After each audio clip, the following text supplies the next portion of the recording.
আমরা আমার নন্নসের বাসায় যাব আর ঘুরতে যাব না, এটা খুব একটা হয় না। কারণ যখনই আমরা আমার ছোট নন্নাসের বাসায় যাই, তখনই দুলাভাই আমাদেরকে ঘুরতে নিয়ে যায়, মানে আমার নন্নাসের জামাই।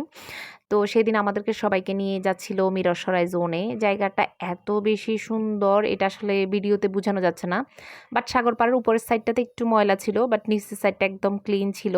আর এই যে দেখেন, মনে হচ্ছে আমি কক্সবাজার আসছি।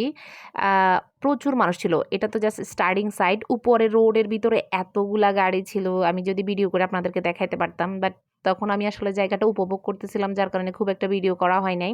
জায়গাটা খুবই সুন্দর, মনে হচ্ছে আমরা কক্সবাজার আসছি। এই যে নৌফা, সে এখন দৌড়াদৌড়ি করবে, মানে বাচ্চারা অনেক বেশি এনজয় করছে, সেই সাথে আমরা বড়রা তো এনজয় করছি।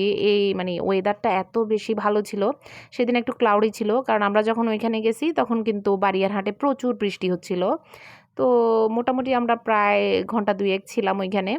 এরপরে যেহেতু বৃষ্টি আসতেছে, আমাদের আরও একটা জায়গায় যাওয়ার কথা ছিল, কারণ বৃষ্টির কারণে আমরা সেখানে আর যাইতে পারি নাই। আর বৃষ্টি যদি না আসতো তাহলে আমরা আরও কিছুক্ষণ এই জায়গাটাতে থাকতে পারতাম। দেখি নেক্সট টাইম আমি এখানে আবার যাব ইনশাল্লাহ। আমার ননসের বাসায় যখনই যাব তখন আবার যাওয়ার চেষ্টা করব, কারণ জায়গাটা আমার অনেক বেশি ভালো লাগছে। তো এরপর আমরা নাস্তা পানি করে বাসায় চলে আসলাম।